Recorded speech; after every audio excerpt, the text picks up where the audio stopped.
de dar clases virtuales, pero espero que lo que yo les pueda transmitir sea de beneficio para ustedes, ¿no? Sé que muchos son médicos, algunos tal vez pediatras, entonces al final podemos hacer una rondita de preguntas, ¿no? Ahorita es una clase introductoria del manejo de emergencias del paciente pediátrico, básicamente, ¿no? Que es lo que en la consulta privada, en la consulta de primer nivel, segundo y tercer nivel, los pacientes pediátricos son una buena cantidad en realidad, ¿no? Entonces siempre hay que tener un conocimiento básico de las emergencias que se puedan presentar durante nuestro ejercicio profesional, ¿no? Me voy a presentar, soy el doctor Clever Cine Márquez Chuquimia, soy egresado de la Universidad Mayor de San Andrés como médico cirujano, especialista en pediatría y subespecialista en neurología pediátrica, egresado de la Universidad Autónoma Nacional de México, ¿no? Y como les digo, vuelvo a reiterar mis disculpas por esta demora. Esperemos que la clase sea lo más entendible y lo más beneficioso por ustedes, ¿no? Pero esta primera clase, como les decía, vamos a comenzar básicamente con el manejo del paciente pediátrico como algo más general de principio, y ya después las próximas clases lo haremos ya de algunas patologías y enfermedades que afectan al sistema nervioso central, abdomen, y otro tipo de circunstancias, ¿no? Entonces comenzamos la clase. Bueno, el primer slide, ¿no? El número uno indica ahí el manejo de emergencias pediátricas. Básicamente el manejo de emergencias pediátricas es la principal causa de muerte que se produce en los niños son los accidentes automovilísticos, los ahogamientos, los incendios, o sea, los pacientes que muy frecuentemente por algún tipo de razón o circunstancia sufren algún tipo de quemadura, ¿no? Esto muchas veces se ha visto en emergencias que llegan con quemaduras principalmente de agua y hervida. No ha faltado alguno que ha llegado con quemadura por electricidad, ¿no? Que son mucho más complicados de manejo inclusive. Las caídas son muy frecuentes, ¿no? Principalmente en los hospitales de tercer nivel, donde aparentemente en nuestra sociedad las casas que están siendo construidas, creo que lo último que construyen son las barandas o colocan las barandas, ¿no? Produciendo que los niños al subir de un piso a otro piso puedan producirse caídas rodando las gradas o a veces de forma ¿cómo les puedo decir?, directa, ¿no? Sin rodar las gradas. Muchas veces he visto pacientes que han subido a su terracita y la terraza pues no tenía ni una baranda y han caído de 3 metros, es decir, de un piso, a veces hasta de 2 pisos, ¿no? Y va a depender mucho la consistencia del piso. Si el piso es pues de cemento, si es sólido, pues la lesión suele ser mucho más grave que cuando caen en una superficie ya más arenosa o con chigi o césped, ¿no? Las intoxicaciones también se ha visto mucho en los pacientes pediátricos, llegan mucho a emergencias, por eso también se le tiene que indicar al papá o al cuidador que estos medicamentos sean pues guardados bajo llave, ¿no? Porque incluso los mismos medicamentos como el paracetamol, que es un antipirético, pueden ser consumidos por los niños, ¿no? De forma voluntaria o accidental.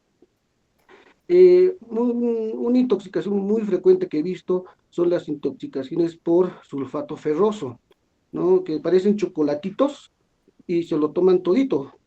Lamentablemente esto puede producir pues una lesión gravísima, inclusive la muerte, ¿no? Principalmente por acidosis metabólica.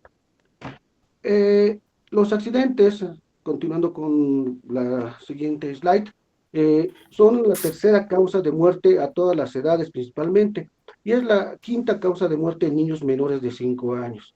Los accidentes de tránsito se producen más principalmente en los jóvenes, ¿no? Entre 15 a 17 años, cuando ya en algunos países, pues ya pueden manejar, ¿no? Creo que en el nuestro, creo que ya se puede manejar desde los 16 años, siempre y cuando demuestre de que tenga una madurez emocional y conocimiento de los peligros, ¿no? Que puede producir el manejar un automóvil. De estos accidentes de tránsito, el 50% son politraumatizados que se producen, como les decía, por accidentes automovilísticos. Y 50% requieren una atención médica habitualmente. Los accidentes, como las caídas y los accidentes de tránsito, el siguiente slide, por favor, para que hagan el seguimiento, constituyen básicamente un 80% de todas las causas de emergencias pediátricas habitualmente. Esto a nivel mundial puede causar 183.300 niños que puedan fallecer, ¿no? Por cada niño fallecido, hay 4 niños que van a sobrevivir, pero con secuelas permanentes. Habitualmente estas secuelas suelen ser de tipo neurológico, lo que nosotros llamamos como parálisis cerebral infantil, debido a que en el accidente de tránsito, y van a ver que hay unas características propias que tienen los niños, pueden sufrir traumas craneoencefálicos severos, los cuales requieren algún tipo de cirugía por un neurocirujano experimentado, y lamentablemente pueden dañar alguna parte motora, dejando las secuelas que nosotros no queremos que pase, pero depende mucho del tipo de accidente, del momento en que recibe los primeros auxilios, ¿no? Y quién le da los primeros auxilios y el tiempo que llegue hasta un centro especializado donde pueda evitarse estas secuelas o inclusive la muerte del paciente, ¿no? Y como les decía, pues el sistema más afectado habitualmente puede ser el sistema nervioso central. Nosotros, la siguiente por favor, nosotros, ¿a qué llamamos emergencia básicamente? Para nosotros la emergencia es una situación súbita e inesperada que pone en peligro inmediato de muerte a un paciente, ¿no? Como les decía, cuando ustedes trabajen o si alguno ya ha trabajado en un hospital o en un seguro médico, emergencias, lamentablemente en nuestro país está un poquito mal utilizado en realidad, ¿no? Porque la gran mayoría de emergencias, bueno, de pacientes que llegan a emergencias, vienen pues por enfermedades que son muchas veces banales, ¿no? Resfríos comunes, diarreas, eh, que es la gran cantidad de pacientes que llegan. No digo que una diarrea pueda complicarse con un cuadro de deshidratación y esto provocar un choque hipovolémico, pero es raro, ¿no? Hay algunos criterios específicos con los cuales nosotros vamos a considerar la internación o no internación de un paciente en caso de diarrea, por ejemplo, ¿no? Pero eso son lo que más llega principalmente a un servicio de emergencias. Obviamente, puede llegar también ahí pacientes por accidente de tránsito, quemados, intoxicados, infecciones que se complican, ¿no? Últimamente hemos tenido muchos problemas de virus sincitial respiratorio, influenza tipo A, COVID, ¿no? Pero que por suerte en los niños no ha afectado mucho. Creo que ha sido mucho más la tendencia en personas adultas con patologías de base, ¿no?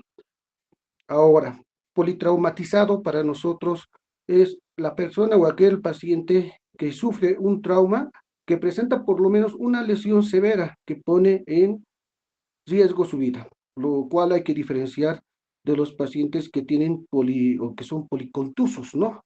Uno puede, como les decía, que sufrir una caída rodando las gradas, lo cual va a producir pues varios golpes, pero son contusiones que no van a poner en riesgo la vida, ¿no? A diferencia del politraumatizado que necesita más que una lesión, una sola lesión que le produzca pues una lesión que le ponga en riesgo su vida. Por ejemplo, ahí hablábamos, dando el ejemplo del trauma craneoencefálico, las caídas de un piso o a veces de dos, con mucha suerte el niño no muere, pero que requieren pues un manejo a veces quirúrgico de forma inmediata para evitar que la acumulación de sangre en la cabeza, que pues una hemorragia eh, intraparenquimatosa, que puede ser una hemorragia subaracnoidea, epidural o sudural, ¿no? Produzcan mayor compresión dentro de la cabecita del paciente. Esto principalmente en niños ya que las suturas ya han cerrado, que son los niños mayores de 1 año, ¿no? Donde este acúmulo de sangre puede ir comprimiendo el cerebrito, lo cual también puede producir algún tipo de herniaciones, ¿no?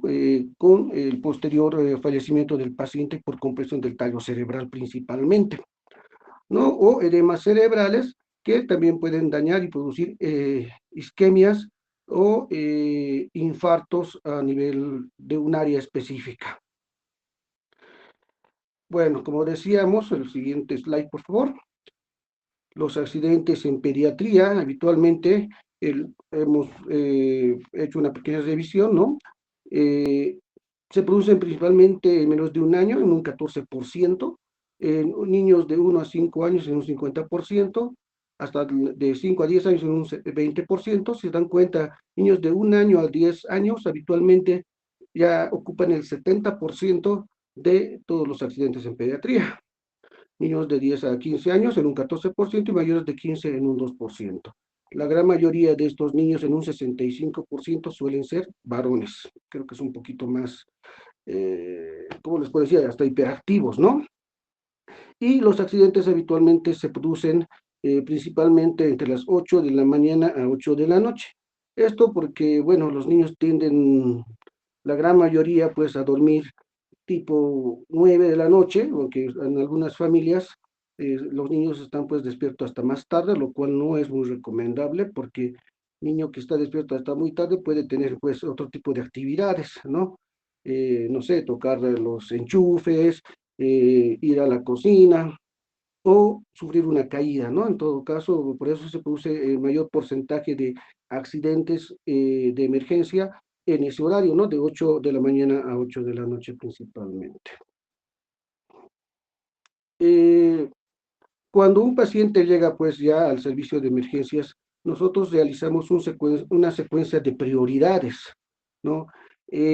Básicamente nosotros no queremos de inicio en una emergencia, sí necesitamos saber la causa de la lesión de inicio, pero no requerimos una historia clínica detallada para iniciar una evaluación y un tratamiento ya inicial, ¿no? Principalmente para preservar pues la hemodinamia, ¿no? El estado hemodinámico. La falta de diagnóstico definitivo no debe impedir pues la aplicación de un tratamiento ya de emergencia, ¿no? Si vemos un paciente que ha sufrido una caída y que tiene pues un tórax inestable, es decir, por lo menos 3 costillas lesionadas que están como flotando, entonces esto va a impedir una buena respiración y oxigenación. Y el cerebro habitualmente es un órgano que requiere mucha oxigenación para evitar pues las secuelas neurológicas importantes. Hay que tratar obviamente lo primero que pone en peligro la vida, ¿no? Porque puede que tenga otro tipo de lesiones que ya posteriormente en una evaluación secundaria, pues nos vamos a encargar. O sea, tenemos que hacer una evaluación primaria donde actuemos de forma inmediata para evitar pues el fallecimiento o las secuelas que puede producir una determinada enfermedad. Ahora, como les decía, de principio los niños pues tienen algunas consideraciones, ¿no? Los niños habitualmente pues tienen una mayor superficie corporal en relación a los adultos. La cabeza es proporcionalmente más grandecita. ¿Me puedes cambiar el slide, por favor, para continuar? Eso, gracias.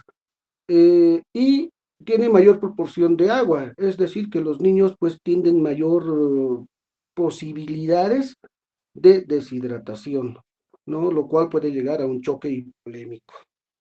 El cuerpo de ellos es más elástico y más pequeño, lo cual va a absorber mayor energía. La pared abdominal más delgada y una cavidad más pequeña, con lo cual produce pues de que el hígado y el vaso sean un poco más, aparentemente, sean más grandecitos, ¿no? Con lo cual pues están mucho más expuestos, ¿no? Principalmente en traumas cerrados de abdomen, donde si tuvo un accidente, pues también tenemos que hacer o solicitar los estudios pertinentes para descartar de que no tenga un trauma abdominal cerrado, por ejemplo, ¿no? Y ellos tienen mayor tendencia a la hipotermia, principalmente en los lactantes pequeñitos, y la hipotermia obviamente va a producir mayor pérdida de líquidos, lo cual también nos puede llevar a un estado de deshidratación y esto comprometer mayor el estado general del paciente. El manejo habitualmente se requiere un manejo médico pediátrico, ¿no? Que tenga, por lo menos en ese equipo, un médico de emergencias, ¿no? Un pediatra, un emergenciólogo, un cirujano, un anestesiólogo, un neurocirujano y un traumatólogo, ¿no? Cuando se presentan fracturas o fracturas expuestas, necesitamos de cada uno de ellos en determinadas circunstancias. Obviamente, las enfermeras, las auxiliares de enfermería y un equipo técnico, el cual nos dé un apoyo tanto de radiología, de laboratorio, para comenzar pues ya el manejo inicial del paciente, ¿no? Cuando hay, por ejemplo, un paciente que está muy delicado y entra al servicio de emergencias, pues tiene que haber un líder, un médico que organice todo y otros dos médicos que lo cooperen, ¿no? Uno en la vía aérea y el otro sí es que requiere el paciente en masajes cardíacos, ¿no? Para evitar pues el paro cardiorrespiratorio. Obviamente necesitamos de dos enfermeros, uno que pues busque una vía permeable, el otro que esté pues mezclando los medicamentos que el médico jefe está solicitando y el circular de enfermería que pues va a estar apoyando a los dos enfermeros. Y obviamente tiene que haber alguien que anote, ¿no? Porque con toda la el estrés que en ese momento hay, pues uno se puede olvidar qué colocó o cuánto colocó, o sea, alguien tiene que escribir a qué hora se le está colocando, qué se le está colocando y cuánto se le está colocando de un determinado medicamento para que no se vuelva a repetir, ¿no? ¿Cómo les puedo decir? En ese estrés que produce, pues, atender un paciente que nosotros consideramos que puede perder la vida, ¿no? Entonces siempre tiene que haber alguien que registre todo lo que se está haciendo dentro del equipo de emergencias para estar conscientes de lo que estamos haciendo.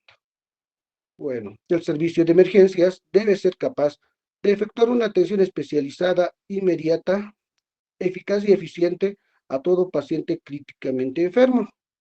El objetivo, y ya estamos en el otro slide, porfa.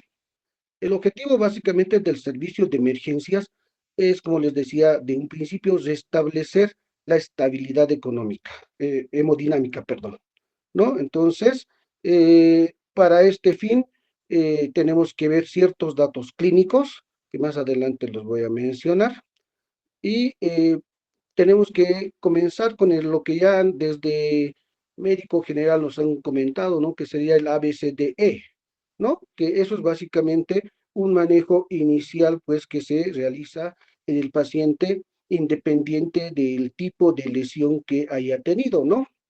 Si ha tenido una quemadura, hay que determinar la extensión de la quemadura y qué tipo de superficie corporal es, qué grado de quemadura es. Por ejemplo, en ese paciente es un poco probable que requiramos de la vía aérea que esté permeable, de la respiración, salvo que sea una quemadura muy importante, muy grave, ¿no? Que pueda ya comprometer también la hemodinamia y este paciente requiera pues incluso un traslado inmediato a una unidad de cuidados intensivos pediátricos.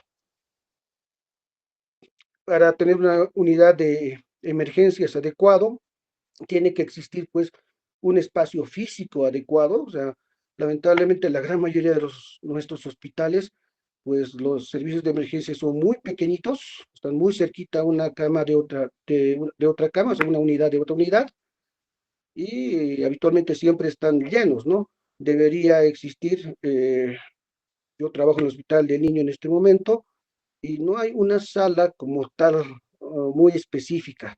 Si el paciente está muy delicado, pues está a veces compartiendo una sala donde están otros pacientes menos delicados, ¿no? Sí, hay a veces un cuartito ahí donde se puede utilizar, un consultorio donde sí se puede pues realizar todo de forma un poco más dinámica y tratando de ser mucho más eficaces en los movimientos y en el manejo inicial que se va a dar al paciente.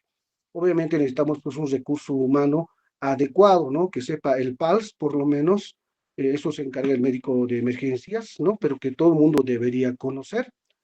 Que tengamos, pues, si es necesario, un anestesiólogo, que tengamos para calmar el dolor si es que el paciente tiene mucho dolor, que tengamos los enfermeros adecuados, la cantidad adecuada para que nos cooperen en la instalación de las vías. Muchas veces se colocan dos vías a un paciente y alguien que nos circule, ¿no? Que nos ayude en todo eso. El equipamiento es muy importante para determinar, por ejemplo, como les decía, en un accidente o en una caída, hacer una tomografía simple de cráneo, que eso obviamente en los hospitales de primer y segundo nivel habitualmente no lo tenemos.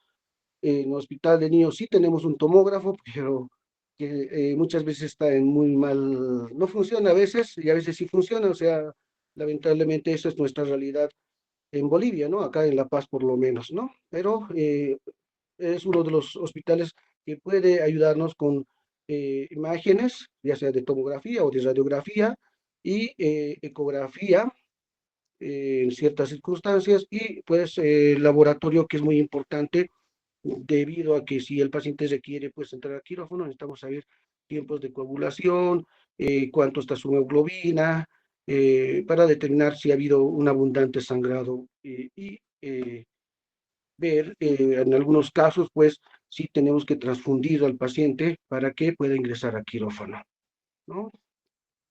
Las principales causas de que ven en emergencias, como les decía, la gran mayoría son enfermedades banales, ¿no? Diarreas, resfríos, alergias, ¿no? Pero entre esas siempre va a venir una insuficiencia, un paciente con insuficiencia respiratoria, que puede ser secundario a un problema neumónico, ya sea por una bacteria, ya sea por un virus, y en esta época ha venido mucho por virus, ¿no? Más que el COVID han sido más de influenza A, alguno por ahí para influenza, pero que ha comprometido mucho la saturación del paciente. Llegan a veces cianóticos o con saturaciones menor a 85, 88, 85%, que obviamente ya requieren pues el apoyo de oxígeno, ya sea por bigotera, por cánula nasal y en ciertos casos más graves por mascarilla o pues ya intubación. En muchos casos se ha visto la necesidad de pedirles el apoyo a terapia intensiva, ¿no? En niños pequeñitos pueden ya nacer con una neumonía connatal, que también puede causar la muerte del paciente. En ellos ya tenemos otro tipo de manejo, ¿no? Que se maneja ya el CPAP nasal, que se puede manejar con casco cefálico, halo cefálico, y en caso de empeoramiento, obviamente ya se requieren también la intubación de estos pacientitos.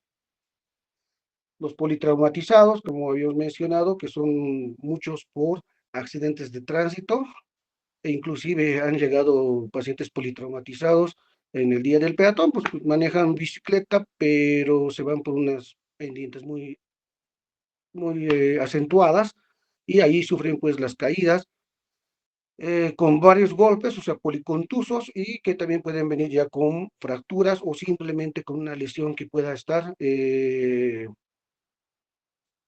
pues, que pueda causar un daño severo, ¿no? O el fallecimiento del paciente. Trauma craneoencefálicos, choque hipovolémico, convulsiones. En las convulsiones, pues básicamente son pacientes que una convulsión debería durar menos de un minuto habitualmente, ¿no? Pero en algunos casos, pues pueden durar mucho más tiempo, ¿no? Ha habido casos donde lo traen desde lugares lejanos y el paciente sigue convulsionando, está más de 1 o 2 horas convulsionando. Obviamente ya está en estado epiléptico y ya se considera una emergencia que el médico de emergencias lo puede manejar inicialmente con aplicación de azepam, ¿no? Eh, pero a veces son movimientos bruscos que tiene el paciente y que la enfermera a veces no puede canalizar, entonces lo que se utiliza habitualmente es una sondita de alimentación, se lo corta para que sea cortito y se lo introduce por el anito y ahí se le coloca el diazepam para tratar de controlar las crisis convulsivas, ¿no? En niños habitualmente se maneja de 0,3 miligramos kilo dosis, y si persiste la convulsión después de un minuto, se puede colocar una segunda dosis. De persistir el evento, ya si necesitamos que sí o sí tener una vía permeable por donde se pueda ya hacer la impregnación de ciertos medicamentos que el objetivo es controlar las crisis convulsivas, como el fenobarbital, la fenitoína, el ácido valproico lamentablemente, sin mal, por lo menos en La Paz no tenemos intravenoso, pero en otros lugares, en otros países, sí tienen intravenoso, ¿no? Depende ya de la medicación, de la experiencia del médico. Por ejemplo, el fenobarbital eh, se puede hacer la impregnación, ¿no? Hasta 3 veces. Se utiliza 15 miligramos kilo dosis a una velocidad de infusión de 0,6 miligramos kilo minuto, ¿no? Entonces, el fenobarbital, por ejemplo, se lo tiene que diluir con una solución, que habitualmente es la solución fisiológica, al 0,9%, una determinada cantidad, de acuerdo a la edad del paciente, ¿no? Si es un paciente chiquitito, le colocaremos en 25 ml o 50 ml. Si es un paciente un poco más grandecito, se lo puede diluir en 100 o en 200 ml para pasar en 30 minutos o un minuto, pero no pasar de la velocidad de infusión, como les decía, de 0,6 miligramos kilo minuto, ¿no? Y se puede hacer 3 impregnaciones. La primera de 15 miligramos kilo minuto, la segunda de 15 miligramos también, y la tercera de 10, máximo 45 miligramos kilo eh, día sería en este caso, ¿no? Son las 3 dosis que se puede colocar. En caso de persistencia de las crisis o de las convulsiones, pues lamentablemente ahí ya tenemos que trasladarlo al paciente pues a una terapia intensiva para que se utilice lidocaína en infusión continua o medicamentos como propofol, que obviamente son medicamentos que causan depresión respiratoria, por lo cual sí necesita el paciente estar con una intubación previa para evitar el fallecimiento por otra causa que no sea la convulsión, ¿no? Ahora, obviamente, cuando un paciente está convulsionando, pues el manejo inicial en emergencias es la colocación de oxígeno, ¿no? Que puede, porque cuando uno convulsiona por la hiperexcitación neuronal, puede pues producir hipoxemia cerebral, lo cual también más adelante puede causar edema cerebral, ¿no? Y eso puede causar también el fallecimiento del paciente.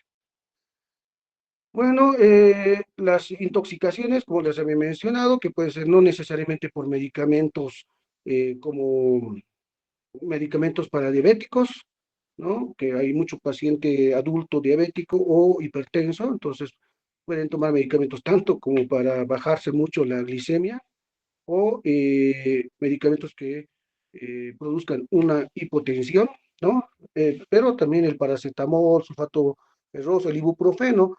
He visto pacientes que se han tomado mucho ibuprofeno, que son como jarabitos y son dulces en algunos casos, y que ellos abren y se lo toman todo el frasquito, lo cual va a producir una acidosis metabólica con daño hepático. Entonces sí es muy importante que todos los medicamentos que tengan en casa estén bajo llave o en lugares donde el paciente o los niños no puedan alcanzarlos, ¿no? Eso en niños pequeños, porque en niños grandes, ya hablando de 13, 14, 15 años, hay circunstancias en las cuales por algún tipo de problemas ya más ¿cómo les puedo decir?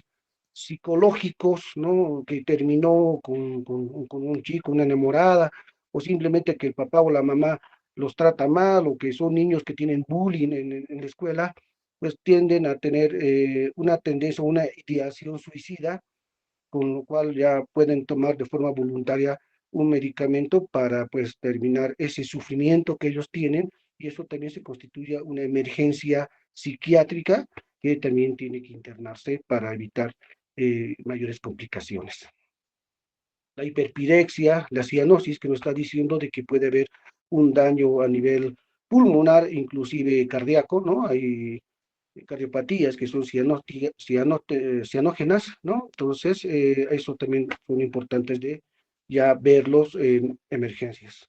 Y una palidez extrema, lo cual nos puede estar indicando de que el paciente pues haya tenido una pérdida sanguínea importante, ¿no? Está con un shock hipovolémico probablemente, o algunas enfermedades crónicas que en realidad no constituyen como una emergencia como tal, pero que nos está indicando de que si el paciente viene muy pálido y tiene ganglios diseminados en todo el cuerpo, tendría que pensar en una enfermedad pues infiltrativa, ¿no? Una leucemia o algún tipo de cáncer, ¿no? Pero eso obviamente se internará para hacer los estudios correspondientes, pero eso, como ustedes verán, pues no constituye una emergencia tan real porque esos pacientes pueden tener una anemia crónica de tiempo y simplemente puede que haya otra situación que le está descompensando al paciente. Entre los objetivos del manejo de emergencias, principalmente tenemos pues la protección de órganos, que se va a realizar principalmente con la con la adecuada oxigenación que nosotros podemos suministrar y una fluidoterapia adecuada, ¿no? Para evitar principalmente el choque. La identificación de lesiones potencialmente mortales para poder tomar una decisión, ¿no? Si el paciente tiene pues un trauma abdominal cerrado, una laceración hepática, pues tendrá que entrar de forma inmediata a quirófano, ¿no? O si el paciente pues tiene dificultad respiratoria, tórax inestable, neumotórax, hemotórax, aparte pues de drenar el líquido o sacar, extraer el aire que pueda tener el tórax, probablemente requiera pues intubación y entonces tendrá que ir a terapia intensiva pediátrica. Y no olvidar pues el manejo del dolor, porque hay niños muy chiquititos, bebés o menores de 6 meses, incluso de un año, que no saben cómo decir me duele, ¿no? Ellos simplemente van a estar pues irritables o llorando. Entonces nosotros tenemos que sospechar de que tiene dolor y evitar pues mayor dolor, ya que esto puede aumentar la presión intracraneana cuando tienen llanto inconsolable y producir mayor daño cerebral, ¿no? En todo caso, también se debe manejar el dolor. Bueno, básicamente tenemos que hablar de dos etapas en una situación de emergencia, una etapa prehospitalaria y una etapa hospitalaria. En la etapa prehospitalaria, si se ha producido un accidente, una caída, entonces la ambulancia que tiene paramédicos y en algunos lugares ya médicos que van a asistir son los primeros en asistir al paciente, pues tienen que coordinar con el médico al cual van a llevar al paciente, ¿no? O sea, llamar por vía telefónica, indicarle al médico que tiene un paciente que se ha caído, no sé, de 3 metros, contundiendo lesión craneal, con pérdida de conciencia, vómitos frecuentes, decirle los signos vitales en ese momento, ¿no? Eh, para que el hospital pues esté preparado para la llegada del paciente y tenga todo listo para hacer el manejo lo más rápido y eficaz posible. Obviamente ya dentro de la ambulancia se le colocará pues el oxígeno, se le colocará una vía, si es necesario soluciones para restaurar la hemodinamia básicamente. Eh, Obviamente tiene que tener una vía aérea permeable, como les decía, efectuar el tratamiento del shock a través de una vía y de soluciones. Habitualmente se maneja la solución fisiológica al 0,9%, ¿no? A 15 ml por carga, básicamente. Se puede hacer 3 cargas de solución fisiológica a 15 ml kilo. Controlar las hemorragias externas, ahí aclarar de que nosotros no hacemos pues torniquetes, ¿no? Porque puede producir, es una necrosis de alguna extremidad más distal, ¿no? En todo caso, nosotros usamos más compresiones o vendajes compresivos para evitar pues mayor sangrado. La inmovilización adecuada en accidentes de tránsito, si ha sido muy fuerte o muy violento el, el, el choque, por ejemplo, puede haber pues el signo del latigazo, ¿no? O sea, la cabeza del niño va a ir hacia adelante y hacia atrás, lo cual puede producir una lesión a nivel de la columna cervical.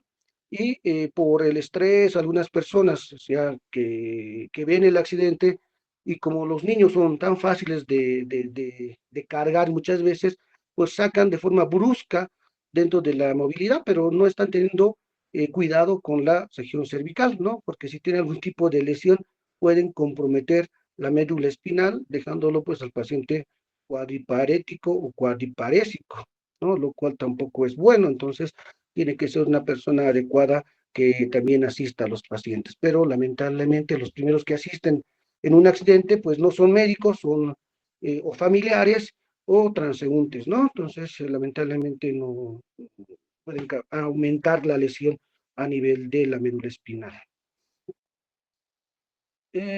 Obviamente el paciente tiene que ser trasladado a un lugar lo más cercano y más adecuado posible, ¿no? Eh, un ejemplo, si tienen un accidente pues a nivel de la carretera Oruro, creo que uno de los centros que están mucho más cerca es el Kenco, si no me equivoco, es un centro de accidentes, ¿no? Donde tienen el personal ya adecuado, la infraestructura y la experiencia adecuada, por ejemplo. No vamos a llevar pues a un paciente que tenga pues, obviamente que tenga hemorragia, que esté muy pálido, que esté hipo, hipotenso, taquicárdico, no lo vamos a llevar pues a un centro de primer nivel. Ahí básicamente estamos perdiendo tiempo y es muy importante el tiempo porque en el primer minuto ya se tiene que hacer varias cosas para evitar mayores complicaciones eh, y secuelas que puede dejar algún tipo de enfermedad o accidente que haya pasado, ¿no?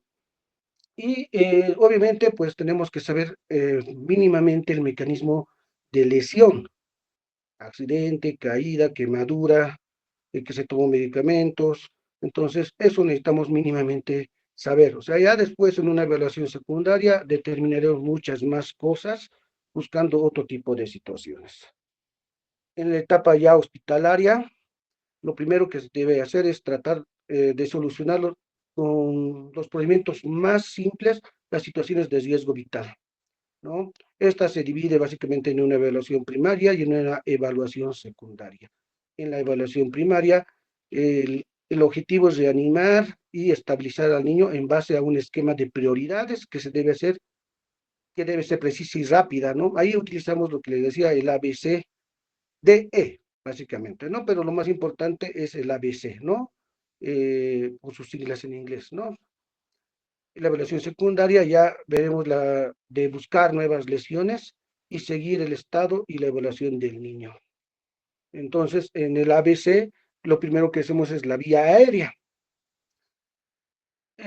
Lo primero que se tiene que hacer son las maniobras de desobstrucción y apertura, ¿no? Si tiene pues algo en la boca, braques, eso, y si están sueltos, pues retirarlo obviamente porque nos va a perjudicar en alguna posible intubación, por ejemplo, ¿no? Eh, ver si tiene alguna indicación para intubación endotraqueal.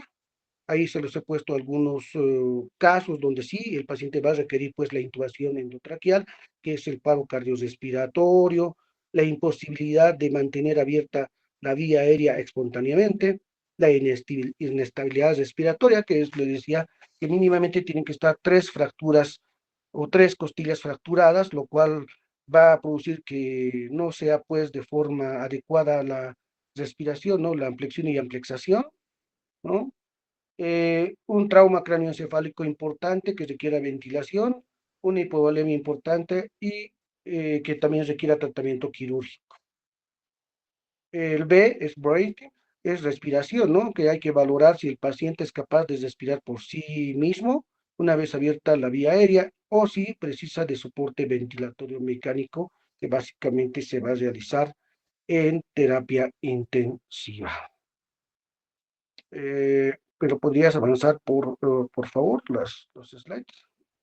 Ya vamos a C, ¿no? Esa es la vía aérea que les decía.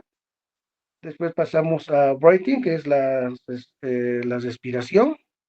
Y nos vamos al C, que es la circulación y el estado hemodinámico, ¿no? Ahí nosotros tenemos que hacer, pues, observar el color, la turgencia de la piel y las mucosas. Si está muy pálido, ya nos está hablando de que probablemente hay una pérdida importante en el volumen sanguíneo, ¿no?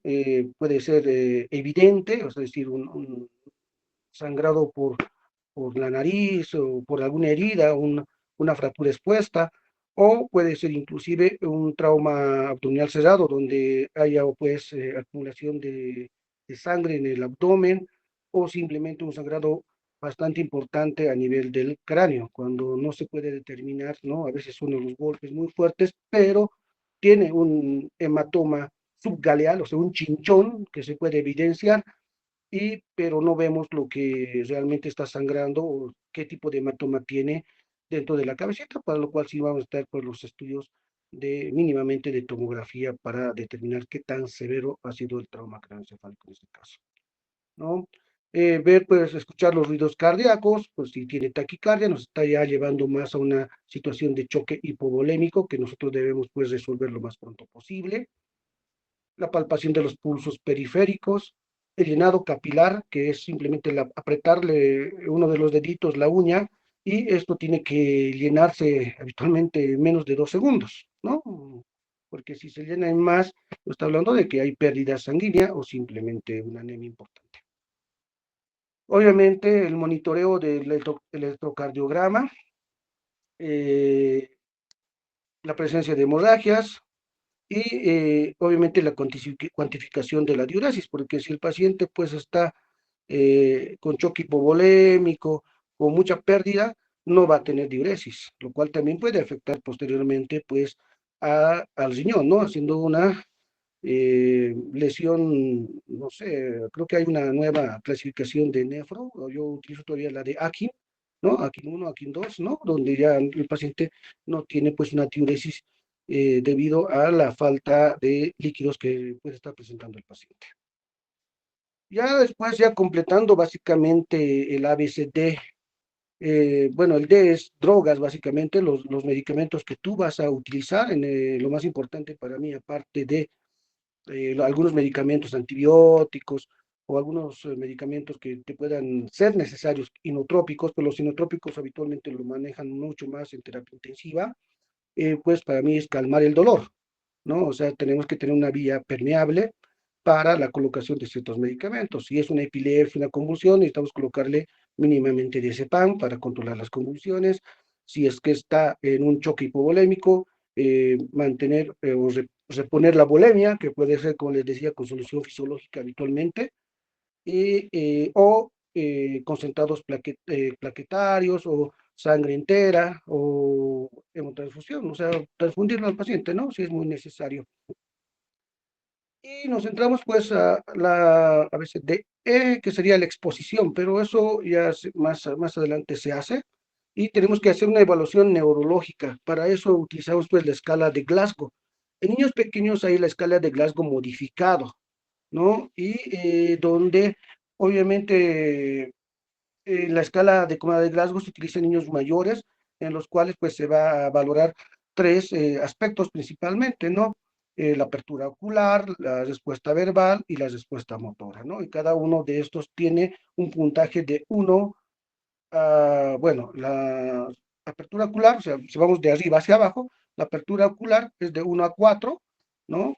Cuando ahí el paciente puede abrir de forma espontánea es un 4, cuando le damos una orden, él puede abrir, eso es un 3. Cuando nosotros producimos dolor y abre el ojito, eso es 2. Y cuando está ausente, 1, ¿no? Y una respuesta verbal, más abajito, la boca, cuando está orientado, 5. Cuando está confuso, 4. Cuando pronuncia palabras, nada más, 3. Algunos sonidos, 2. Y cuando está ausente, 1. Y una respuesta motora cuando obedece, 6, localiza un lugar, 5, cuando flexiona, 4, cuando tiene una flexión anormal, 3, una extensión anormal, 2, y cuando está ausente, 1. Van a disculpar, no me había fijado que está en portugués la slide, ¿no? Obviamente, por ejemplo, en un trauma craneoencefálico lo podemos dividir en un trauma craneoencefálico leve, uno moderado y uno severo. Y la escala de Glasgow en este caso nos va a ser muy útil porque en un trauma craneoencefálico leve, el Glasgow habitualmente está entre 13 y 15. En un trauma craneoencefálico moderado, de 9 a 12.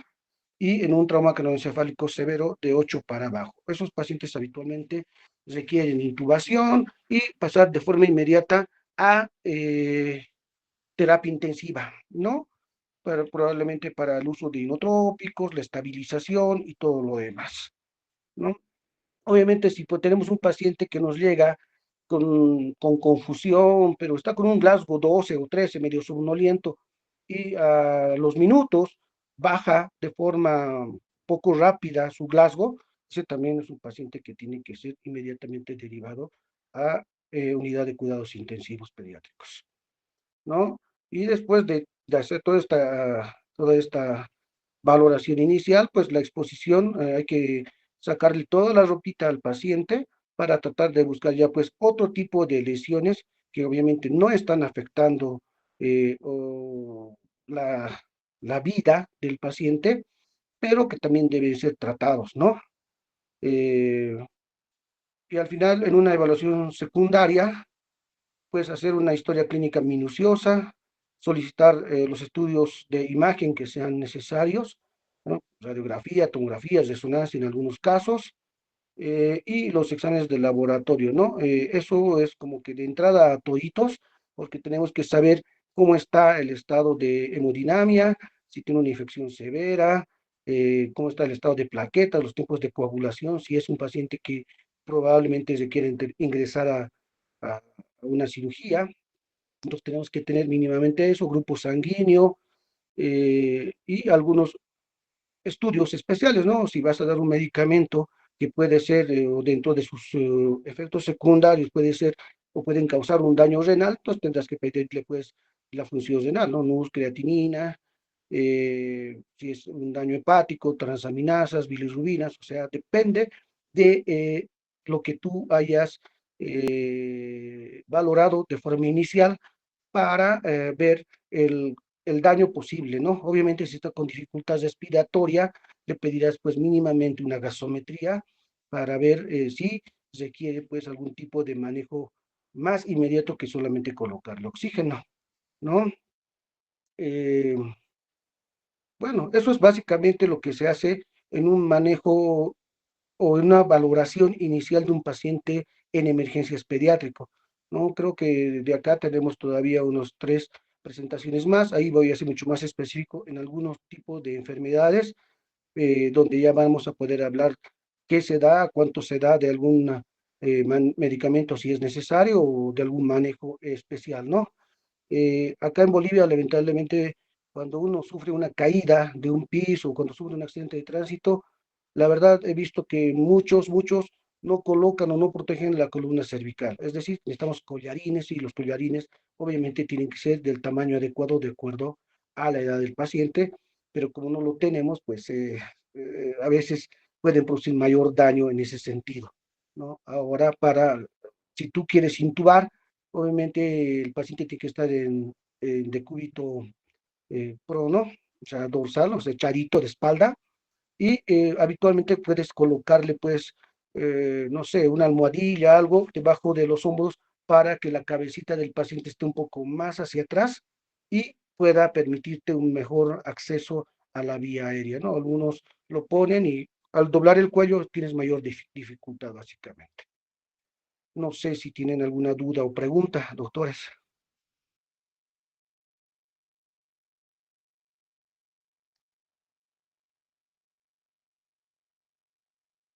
Mm,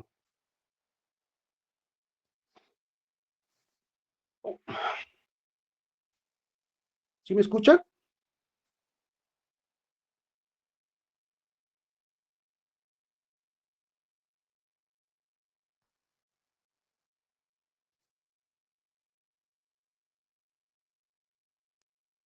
Si tienen alguna pregunta, pues estoy presto para ayudarles en las dudas que puedan tener. Si no, nos vemos, vamos a coordinar, no sé quién es el representante de ustedes, para visitar el hospital, ¿no? Y ver algún tipo de paciente, o algún tipo de emergencia, si tenemos suerte, ¿no? No vamos a estar todo el día ahí, o para esperar que llegue un paciente con algún tipo de emergencia, pero podemos ver pacientes, pues, que están internados, ver su historia y todo aquello para ver qué se hizo en esos casos, ¿no?